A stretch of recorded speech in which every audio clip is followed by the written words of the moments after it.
l'Eclipse P600S du constructeur Fantex. Alors il s'agit d'un boîtier moyen tour plutôt haut de gamme.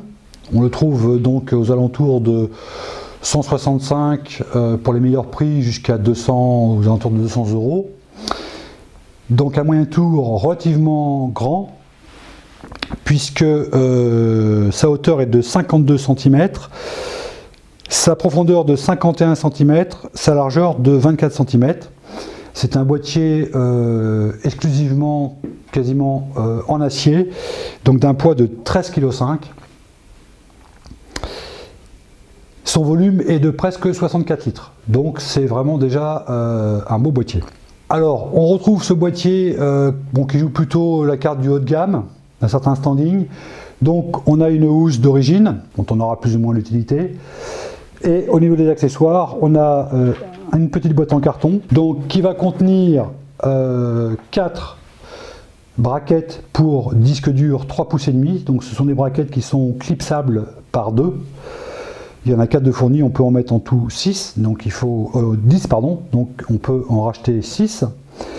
On a ici une petite plaque, on le verra, qui s'installe sur le top, c'est un obturateur pour le flux d'air, donc de manière à canaliser le flux d'air et de l'optimiser. On a une petite boîte, donc adieu ici le petit sachet plastique avec tous les vis mélangés. On a une petite boîte en plastique, quelques colliers, le logo de Fantex sur une petite plaque métallique autocollante. On a ici une petite pièce métallique qui sert, qui est un, comment dirais-je, un renfort pour les cartes graphiques, quand on a une carte graphique très longue et très lourde. Voilà, donc ça permet de maintenir au mieux la carte graphique. Et on a ici une petite plaque qui s'installe sur le cache alimentation au bas du boîtier, on y reviendra. Donc c'est qu'une partie des accessoires nécessaires, les autres sont à acheter, notamment le câble, la nappe, le riser, donc qui relie le bus PCI Express de la carte mère donc au système de réception de la carte graphique en position verticale. Le tout évidemment était emballé dans des petits sachets en mousse. La documentation, là aussi, habituellement on trouve un dépliant en papier. Là on a carrément un petit livret en papier glacé et en couleur. Bon, il n'est pas en français, mais c'est pas trop gênant et tout est clairement expliqué. Alors, pourquoi avoir choisi ce boîtier? Donc, généralement, on a toujours plusieurs raisons. La première, la plus simple, évidemment, c'est l'apparence, le look du boîtier. Ensuite, ce qu'on va considérer, c'est l'aspect fonctionnel de ce boîtier, c'est-à-dire sa facilité à permettre l'installation d'une configuration et aussi, une fois la configuration montée, l'accès à cette configuration pour l'entretien, le nettoyage, pour pouvoir éventuellement changer un élément, un disque dur, une carte graphique, etc., etc. Et aussi, donc, le troisième point, que souvent on laisse un peu de côté et qui pourtant, à mon avis, sûrement le point essentiel, c'est la capacité de ce boîtier à bien ventiler et à bien refroidir les composants. C'est sûrement là le rôle principal d'un boîtier. Après donc le fait de pouvoir recevoir dans de bonnes conditions une configuration, c'est vraiment un élément très très important. Bon, bien souvent on s'y intéresse moins, il y a quand même quelques tests qui sont faits et on peut s'apercevoir que tous les boîtiers sont loin d'être au même pied d'égalité en ce qui concerne leur qualité de ventilation. On a vraiment des boîtiers qui sont excellents. C'était le cas du boîtier du Corsair 300R que j'utilisais, qui était à l'époque un des meilleurs de sa catégorie. Bon, il semblerait que le P600S soit pas trop mauvais, mais ça sera donc à vérifier donc dans une vidéo en retour, donc après avoir fait quelques tests, ou tout simplement constater ce qu'il en est au niveau de cette ventilation. Alors, pour revenir sur le look, bon, on va pas s'éterniser dessus, donc de toute façon c'est toujours une affaire de goût et de couleur, et ça se discute pas tellement. Certains préfèrent les boîtiers kékés qui clignotent dans tous les sens, comme des boîtiers de foire. Bon, moi je suis plutôt du style classique et sobre. Et effectivement, ce boîtier-là répond à cette attente. Bon, d'une part, par sa couleur, mais ça c'est un choix parce que ce boîtier existe en 3 coloris, donc ce qu'ils appellent ce noir satin mat. Le boîtier donc de couleur noir et anthracite, et enfin un peu plus déluré, bon, le boîtier style Sandtrooper blanc et noir. Bon, ça, j'apprécie pas trop, mais enfin, il en faut pour tous les goûts. Donc, une sobriété déjà par la couleur, mais aussi par l'apparence globale de ce boîtier, qui a une ligne un petit peu futuriste, faite de surfaces planes et d'angles. Il n'y a aucune aspérité, aucun relief, tout est plat.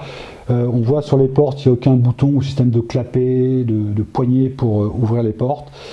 Et donc on parvient à un style très très épuré que je trouve très classe. On le verra aussi dans le maniement, c'est pas simplement un style extérieur, on verra aussi que tout est conçu pour être extrêmement simple, extrêmement épuré. Et ça, j'apprécie énormément. Mais toujours pareil, c'est une question de goût. Donc on va pas s'éterniser sur l'aspect extérieur. Bon, un boîtier n'a jamais été conçu pour servir d'objet décoratif. Bon, même si on est quand même sensible à un certain look, c'est pas le plus important.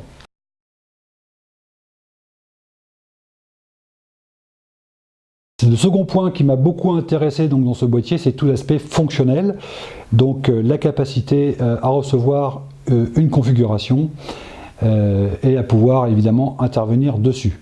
Alors c'est ce qu'on va voir ici, c'est un petit peu comment se présente ce boîtier et qu'est-ce qu'il propose. Alors déjà, si on en reste toujours sur l'aspect extérieur, ce que j'aime beaucoup, c'est que Fantex ici propose un boîtier avec de la modularité. C'est-à-dire qu'il n'impose pas certains choix à l'utilisateur, il lui permet de faire ses propres choix. C'est un boîtier qui est normalement plutôt orienté silence, grâce notamment, on va le voir, à des cloisons ou des parties qui sont pourvues d'un panneau isolant phonique. Là, on le voit ici, il recouvre l'intégralité de la porte côté arrière de la carte mère.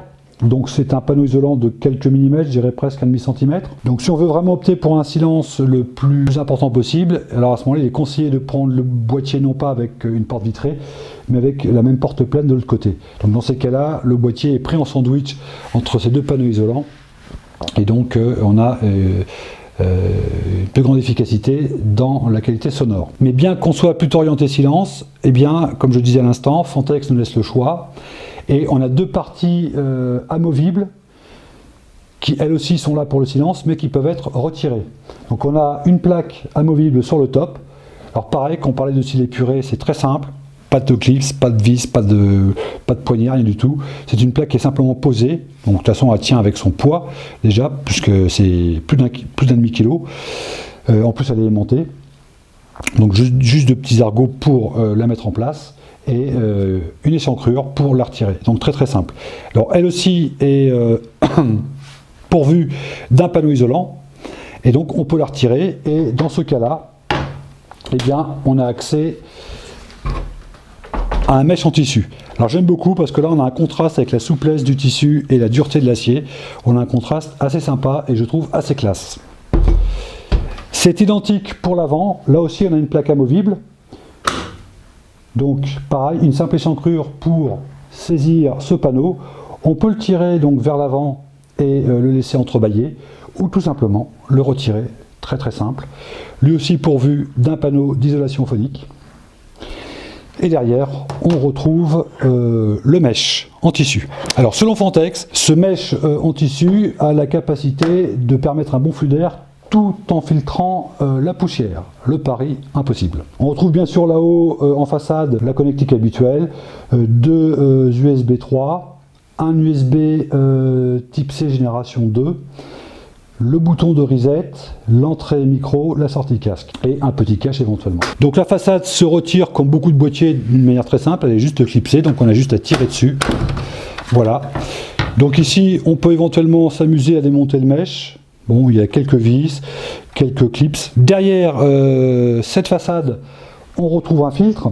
Alors, on verra que sur la façade, évidemment, quand la plaque amovible d'isolation phonique est en place, on a des ouïes quand même pour que les ventilateurs puissent aspirer de l'air. Et on a un second filtre ici, après le mèche, donc, qui peut aussi se retirer très facilement. On parlait justement de style très épuré. Là, c'est pareil. Juste un petit bouton pour attraper le filtre. Il est juste aimanté. On le soulève, on l'enlève, terminé, on peut le nettoyer. Donc, quand on veut tout simplement nettoyer son filtre, pas besoin d'un outil quelconque, on déclipse la façade, on prend le filtre, on le nettoie, ça prend quelques minutes. Donc une fois la façade et le filtre retirés, On a accès au support des ventilos. Là, on a 3 ventilos 240. À l'origine, il y en avait que 2 et le troisième était à l'arrière. Donc 3 ventilos 240 qui, normalement, d'après ce que j'ai pu voir, tournent à 1500 tours minute maximum. Donc ceux qui étaient à l'arrière, je l'ai ramené à l'avant pour avoir les 3 ventilos identiques à l'avant. Et j'ai rajouté un Noctua de 1500 tours minute à l'arrière. On le verra un peu plus loin. Ce qui est très intéressant ici, chez Fantex, alors je ne sais pas si d'autres constructeurs utilisent le même procédé, plutôt que d'avoir les orifices pour les vis qui maintiennent les ventilos, on a des rainures. Ce qui fait qu'on peut facilement faire jouer les ventilos en hauteur. C'est parfois très pratique, on a besoin de faire passer un câble ou je ne sais quoi. Et des fois il manque quelques millimètres, quelques centimètres, eh bien on peut faire jouer les ventilos en hauteur. Donc ici on peut recevoir, puisqu'on parle des ventilos, on peut recevoir 3 ventilos de 120, on a les rainures prévues à cet effet, ou 3 ventilos de 140. Sur le top, on va pouvoir recevoir 2 ventilos de 140 ou 3 de 120, et à l'arrière, on va pouvoir placer un ventilo de 120 ou un ventilo de 140. Tant qu'on y est, on aborde le water cooling, puisque l'emplacement du water cooling se situe au même niveau.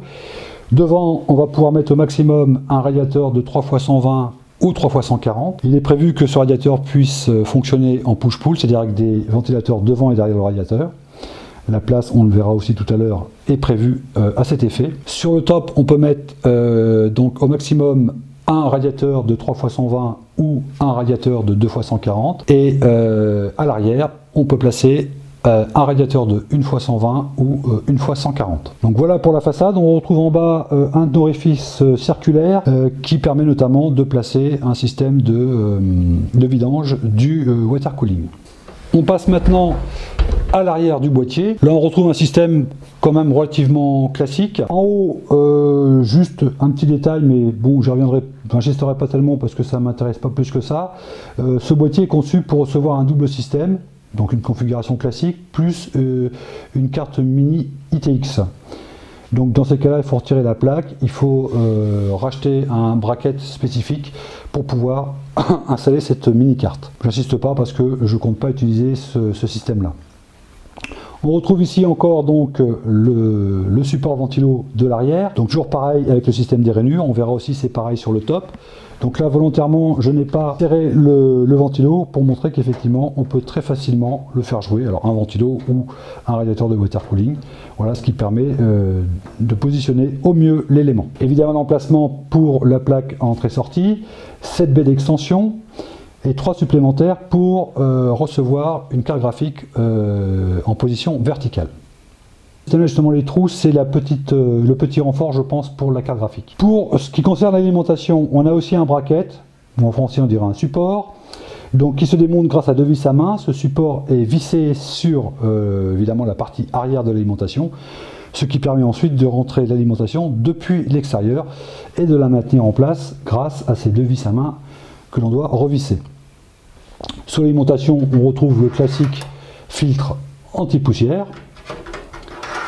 Donc voilà pour l'arrière. Le top, alors ça c'est une partie assez intéressante, bon, qu'on ne trouve pas sur beaucoup de boîtiers.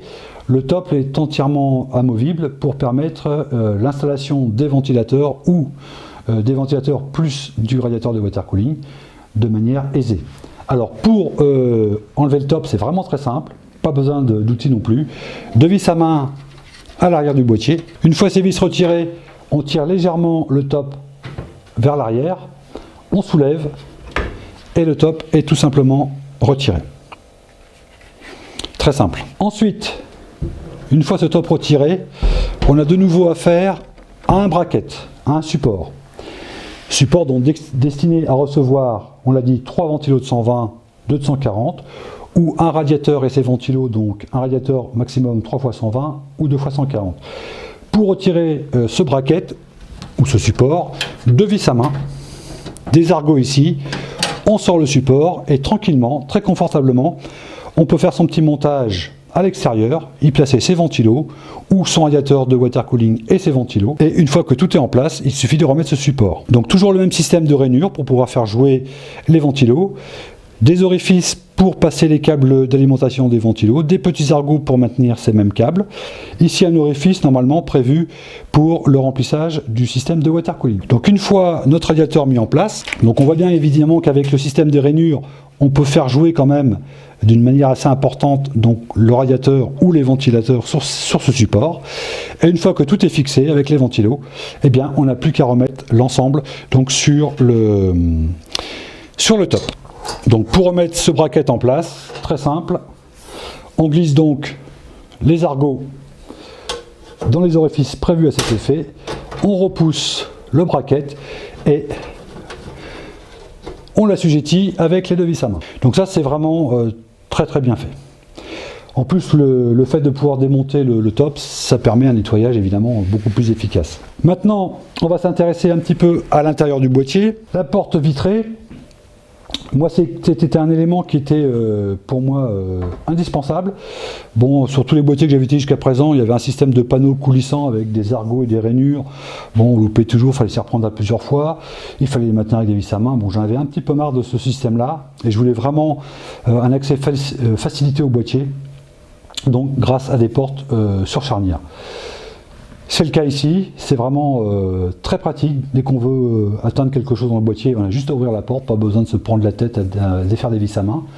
On voit ici évidemment la qualité de finition, voilà, ça se ferme, c'est propre, il n'y a pas de jeu. On remarquera que cette porte, sur tout le pourtour, on a c'est peint en noir de manière à cacher le châssis métallique. On a également des joints type joint de fenêtre ou joint de porte pour évidemment éviter que la porte vienne claquer sur le châssis, pour aussi éviter les vibrations et limiter l'entrée de poussière. La porte se retire comme la porte de l'autre côté très facilement, hein, il suffit de la soulever verticalement et de la sortir de ses gonds. Bon, la porte ici pèse 1,7 kg et la porte pleine pèse 2,2 kg. Donc voilà, Fantex ne fait pas dans le détail.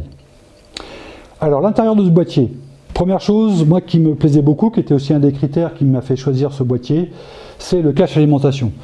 Bon, l'alimentation évidemment c'est l'élément dans une configuration qui génère le plus de câbles, hein. Il y a le câble d'alimentation carte mère, câble d'alimentation CPU, câble d'alimentation de la carte graphique, les câbles d'alimentation pour les disques durs. Donc évidemment c'est la plus grande source de câbles. À partir du moment où on a ce système de cache intégral en bas du boîtier, on a quasiment résolu à 80% la gestion des câbles. Donc ça, moi je voulais absolument un boîtier pourvu de ce genre de cache. Fantex n'est pas le seul évidemment à proposer des boîtiers avec cet élément. On a toutefois, même si l'alimentation est cachée, on a toutefois une petite fenêtre ici qui va permettre de voir le type d'alimentation qu'on utilise, la marque, le modèle, etc. Quelque chose de plus original, là, qui est propre à Fantex, je ne crois pas l'avoir vu sur d'autres boîtiers, bon peut-être d'autres boîtiers le proposent également, c'est ce système de cache plastique ici qui sont à la fois mobiles et amovibles. Alors il y a juste une petite vis à main derrière et ça permet de faire coulisser, de faire glisser en fait ce cache de manière à faire passer les câbles dont on aurait besoin. Une fois les câbles passés, on peut repousser au mieux ce cache pour limiter la vision des câbles. Ces caches peuvent être entièrement retirés pour pouvoir y placer les brackets ou les supports disques durs 3,5 pouces. Alors ces disques peuvent être, ces supports, ces brackets peuvent être positionnés ici, ici et ici, soit en solo, soit en duo. Donc on peut clipser deux éléments comme ça ensemble. Là j'en ai qu'un parce que les trois autres sont déjà en place sous le cache, parce qu'on peut en mettre aussi sous le cache. Donc ici on peut en fixer 6 au maximum. Donc comme il n'y en a que 4 de fournis à ce moment-là, il faut en racheter 6 supplémentaires. Et on peut en fixer 4 sous le cache. Alors 4 si d'une part notre alimentation n'est pas trop longue, et d'autre part si on n'a pas le système de radiateur de water cooling ici. Parce qu'effectivement si un radiateur de water cooling est placé à ce niveau-là, eh bien, les caches qui sont dessous ne peuvent pas rentrer. Donc à ce moment-là, on les déporte. Il y a une autre position plus centrale. Et à ce moment-là, on peut en mettre que 2 maximum. Toujours dans le système de cache mobile, on a ici à la base le même système sur un rail avec des clips qui va permettre de laisser sortir le câble d'alimentation pour la carte graphique, puisque l'alimentation de la carte graphique va globalement se trouver à ce niveau-là et l'arrière se situe avec l'alimentation de la carte graphique, ça se situe à ce niveau-là. Alors après, rien de très particulier, on retrouve donc le support de la carte mère avec les entretoises, un large accès derrière pour pouvoir mettre en place le support du ventirad ou du waterblock si on utilise un système de water cooling. Alors tout à l'heure j'ai oublié d'en parler, le fameux obturateur là de flux d'air, donc il peut se mettre directement donc grâce à des aimants, voilà, comme ça, pour canaliser en fait l'air et l'obliger à passer par les ventilateurs. Donc voilà pour la partie intérieure. Donc moi ce que j'aime beaucoup avec ce système de cache amovible d'ici, de cache intégrale au bas du boîtier, d'entrée de jeu, on sait qu'on va pouvoir faire, c'est pas sorcier, même pas sans même avoir fait encore le montage, on sait que fatalement on va déboucher sur un système très très propre, d'autant plus que moi mes disques durs vont être entièrement déportés, puisque j'ai 3 disques durs, ils vont entièrement déportés sous le cache. Donc là on va quasiment avoir le strict minimum à l'intérieur, la carte mère, évidemment le système de water cooling, la carte graphique, mais il y aura donc très peu de câbles à l'intérieur et ça va permettre de faire un système très très propre. On passe maintenant donc à l'arrière de la carte mère. Alors c'est pas l'aspect le plus esthétique du boîtier, mais sans doute un élément des plus importants, puisque c'est ici que va se passer la gestion des câbles. Et là, on voit que Fantex a réalisé quand même un super travail, puisque tout est prévu pour faire vraiment le montage le plus propre possible. On a des bandes velcro ici qui vont permettre de maintenir tous ces câbles. Alors on trouve déjà tous les câbles permettant l'alimentation des différents ports sur la façade. Donc l'USB 3, l'USB 3.1 type C génération 2, évidemment le bouton reset, le bouton power switch et le bouton IDE LED, le connecteur audio, et on remarquera ici que Fantex, bon alors ça beaucoup d'autres marques le font, un hub fan, donc finalement c'est une sorte de prise multiple hein, qui va pouvoir recevoir tous les ventilos.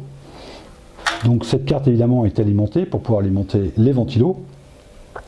Et comme ce boîtier peut recevoir un maximum de 7 ventilos, donc 3 en façade, 120, 140, 3 au top en 120, sinon que 2 en 140 et un derrière en 120, 140, donc ça fait un total effectivement au maximum de 7. Donc est prévu les 7 connecteurs qui vont pouvoir recevoir ces 7 ventilos. Alors Fantex ici a fait le choix de laisser tomber la régulation manuelle. Donc bien souvent on voit des boîtiers donc, auxquels tous les ventilateurs sont reliés par ce système de carte, mais à un régulateur manuel que je trouve pour ma part totalement useless, totalement inefficace, inapproprié. Tout simplement pour la bonne et simple raison qu'on oublie tout, enfin en tout cas en ce qui me concerne, on oublie tout le temps de faire varier la vitesse. Bon, ça nous saoule, voilà, c'est contraignant, donc on laisse une vitesse moyenne généralement. Bon, parce que si on met du silence, on va se dire, bon, bah, dès que ça va chauffer un petit peu, si on met en mode silencieux, ça va être un peu faiblard, la ventilation. Mode turbo, ça fait trop de bruit, donc on laisse généralement la vitesse moyenne. Une vitesse moyenne qui est insatisfaisante parce que quand on ne fait pas grand chose sur le PC, c'est beaucoup trop bruyant par rapport à ce qu'on fait. Et si au contraire on ouvre une session de jeu ou on se lance dans l'encodage vidéo, le montage vidéo, ben, la ventilation avec le mode standard est insuffisante. Bon bref, c'est un mode bâtard qui finalement est jamais totalement adapté. Et bref, avec ce système-là, on ne régule jamais la ventilation. Donc Fantex semble avoir compris ce problème-là. J'imagine que d'autres constructeurs ont fait le même choix. Donc là, aucun système de régulation manuel, c'est une bonne chose. Le hub est fourni avec un petit câble qui va se brancher sur la carte mère. Et dès que ce petit câble est branché sur la carte mère, et bien là, on a une gestion automatisée des ventilos. On n'a plus du tout à s'en soucier. Pas besoin de jouer des boutons, voilà, les boutons qu'on oublie tout le temps de manipuler. Et à partir du moment où ce câble est branché sur la carte mère, donc comme c'est un mode standard qui est appliqué normalement, comme pour le ventirad GPU, eh bien, CPU, pardon, eh bien, automatiquement, il y aura bien une variation automatique de la vitesse des ventilos. Alors le mode standard part d'un minimum, alors ça dépend des cartes mères et de comment est configurée cette gestion de la ventilation. Généralement, il y a même certains ventilos qui, quand le CPU est en dessous d'une certaine température, s'arrêtent complètement. Et puis donc à partir d'une certaine température, ces ventilos vont démarrer et accélérer progressivement jusqu'à un maximum qui n'est pas forcément celui des ventilos, mais un maximum qui est donc établi par ce système. Alors après évidemment on peut très bien modifier ce profil via l'utilitaire fourni avec la carte mère, donc et créer son propre profil, parce que le profil standard qui est appliqué par défaut n'est pas forcément des plus pertinents. Mais bon, Pour ceux qui ne veulent pas s'enquiquiner avec ça, il suffit simplement de brancher ce petit connecteur sur la carte mère et là, ils seront assurés d'avoir une véritable régulation automatisée de la ventilation, beaucoup plus efficace que n'importe quelle ventilation manuelle. Au niveau des disques, on retrouve 3 supports pour des disques au format 2,5 pouces, disque dur ou plutôt généralement SSD. Là, ici, les 3 braquettes dures 3,5 pouces est en place. Donc on a dit 3,5 pouces, mais il y a aussi 4 orifices ici qui doivent correspondre aux orifices du filetage des disques 2,5 pouces. Donc je pense qu'il va être possible aussi d'y mettre des disques SSD au format 2,5 pouces. Alors, tant qu'on y est, on va aborder les petits points de reproche que je ferai à ce boîtier. Alors le premier, c'est celui-ci. Donc ce qui est quand même très positif, c'est que Fantex, encore une fois, comme il nous laisse le choix entre un boîtier silencieux ou un boîtier efficace, il nous laisse aussi le choix, la modularité donc de ces braquettes qu'on peut soit mettre en bas pour totalement cacher le disque, ou alors au contraire de les fixer depuis l'intérieur sur la paroi verticale. Donc ça, ce choix, je trouve ça vraiment très intéressant. Par contre, cette modularité a l'inconvénient d'être peu pratique. Pourquoi? Parce que le disque dur doit être vissé, donc ici, on a quand même des petites rondelles en caoutchouc pour la vibration. Il doit être vissé et ensuite le bracket clipsé à l'intérieur, ce qui fait que quand on veut sortir un disque dur, eh bien, il faut sortir entièrement le bracket, le déclipser, dévisser. C'est pas très pratique. On voit beaucoup dans les boîtiers d'aujourd'hui des systèmes de berceau en plastique souple.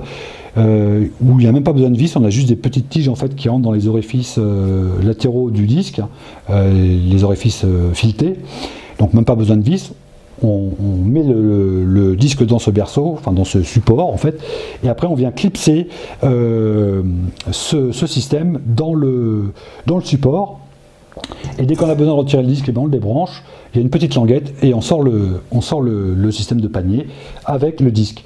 Là, il faut tout démonter et dévisser, 4 vis à chaque fois, donc c'est pas les plus pratiques. Donc ceux qui ont besoin de manipuler assez souvent leur disque dur, de les sortir, de les rentrer dans le boîtier, eh bien ça sera pas forcément le boîtier le plus approprié pour ce genre de système. Voilà, donc ça c'est à savoir. Donc ça c'est un reproche que je ferai à Fantex, ce côté pas très pratique de manipulation des disques 3,5 pouces. Autre reproche, mais c'est que du détail, vous voyez, c'est pas grand chose. Autre reproche pour un boîtier qui joue à la fois la carte du haut de gamme et la carte du silence, il est assez regrettable de ne pas trouver un système de petits patins caoutchouc ou mousse pour éviter les vibrations de l'alimentation. C'est pas grand chose. Bon, on peut le faire par soi-même, hein. C'est pas compliqué de trouver quelques petits morceaux de caoutchouc ou découper des petites mousses qu'on peut coller. Donc rien de bien grave. Et pareil aussi, les 3 ventilos qui sont dans le boîtier, eh bien, sont dépourvus, comme on le voit ici sur le Noctua, de petits patins en caoutchouc. Pourtant, quand on achète ces ventilos au détail, ils sont fournis avec ces patins en caoutchouc. Et toujours pareil, bon, alors vous me direz, c'est pas le boîtier, c'est que des accessoires. Bon, c'est vrai, donc c'est pas une grosse erreur, mais toujours pareil, quand on joue à la fois la carte du standing, un certain standing et la carte du silence, il aurait été quand même assez judicieux de fournir ces ventilos avec ces petits patins en caoutchouc qui tout simplement évitent que les ventilos transmettent certaines vibrations au boîtier.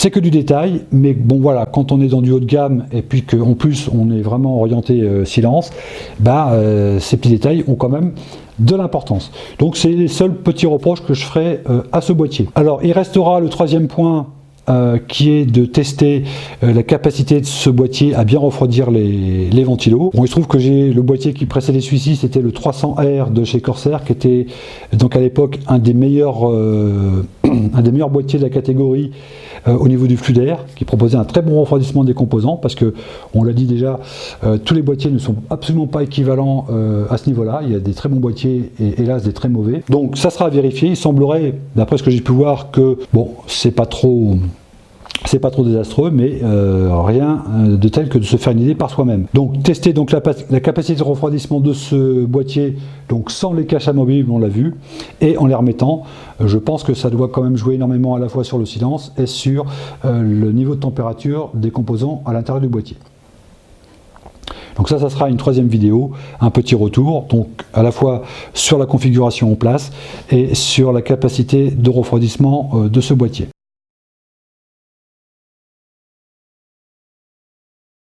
Donc pour conclure, c'est un boîtier qui inspire la robustesse quand on le voit.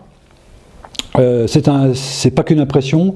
Quand on soulève le boîtier avec ses 13,5 kg et quand on le manipule, parce que bon, le poids n'est pas forcément un garant de qualité, ça donne déjà une idée, mais bon, voilà. Et pour l'avoir manipulé sous tous ses angles, et bien, sous toutes les coutures, et bien, cette impression de robustesse n'est pas qu'une impression, c'est vraiment une réalité. Rien ne bouge, tout est à sa place. On sent vraiment que c'est de la qualité. Bon, ce que j'avais pu voir au niveau de la présentation, eh bien, je ne suis pas surpris, je le retrouve, mais entre voir une présentation et manipuler le boîtier en réel, évidemment, c'est deux choses tout à fait différentes. Donc vraiment, tout est bien pensé. Par exemple, là, le système d'espace pour pouvoir passer la main et passer les câbles, on le retrouve aussi en bas. Voilà, c'est vraiment, enfin, tout est vraiment très bien pensé, de très bonne qualité. Et il n'y a même pas besoin de monter une configuration pour savoir que ça va être un véritable plaisir. Voilà. Au niveau après de l'accès à cette configuration, une fois qu'elle est montée, ben, pas de problème, grâce aux portes, grâce au système de gestion des câbles, vraiment très bien conçu. Donc même sans avoir vraiment donc testé une configuration dans ce boîtier, par avance, je sais que ça sera vraiment une partie de plaisir. Bon, ça sera à confirmer, mais voilà. Donc c'est un boîtier qui répond globalement et presque exclusivement à toutes mes attentes. J'ai pas beaucoup de déceptions, hormis les 3 petits détails, là, les pattes en caoutchouc sur les ventilos, les petites mousses insonorisantes ici, mais c'est vraiment que du détail, puis on peut très bien le faire soi-même. Donc c'est un boîtier qui ne me déçoit pas, et que je trouve vraiment très bien conçu. Et j'ai qu'une hâte, évidemment, maintenant, c'est de le mettre en service et de l'utiliser. Voilà. Bon, le seul point donc voilà, qui reste un petit peu en attente, donc là je ne suis absolument pas sûr, c'est sa capacité de refroidissement. Mais étant donné que tous les disques durs, bon, effectivement si on installe les disques durs en position latérale ici, ça peut finalement gêner un peu le flux d'air, mais là ça ne sera pas le cas puisque tous mes disques durs seront sous le cache. Donc il y aura vraiment un grand flux d'air qui ne sera en aucune façon perturbé, donc qui pourra apporter un flux d'air à l'intérieur du boîtier, au niveau de la carte mère, pour refroidir tous les composants, la carte mère, barrette de mémoire, etc. Donc je pense qu'on devrait avoir un refroidissement relativement efficace. Dans un premier temps, le radiateur là-haut sera monté simplement, ne sera pas en push-pull, sera monté simplement avec 3 ventilos. Bon, il faudra que je regarde si je peux éventuellement, si j'ai la place au top, comment dirais-je, de le passer en push-pull, voir si ça descend pas trop, si c'est pas trop gênant. Donc dans un premier temps, ça sera simplement 3 radiateurs. Bon, voir si on peut améliorer en push-pull, enfin surtout s'il y a la place de... parce que là, je crois qu'ils en parlent pas. Bon, ils parlent bien d'un radiateur push-pull en façade, mais pas au top. Dans ce cas-là, après, bon, on peut très bien déporter le radiateur en façade.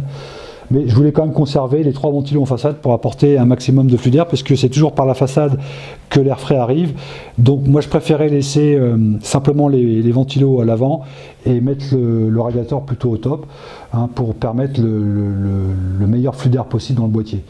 Bon, placer le radiateur en façade, bah forcément c'est atténuer un petit peu le flux d'air. Bon, après c'est à voir, hein, c'est des choses à tester. Donc voilà, je suis donc globalement satisfait de ce boîtier. Ça reste à confirmer donc avec le montage de la configuration et l'usage du boîtier au niveau du refroidissement.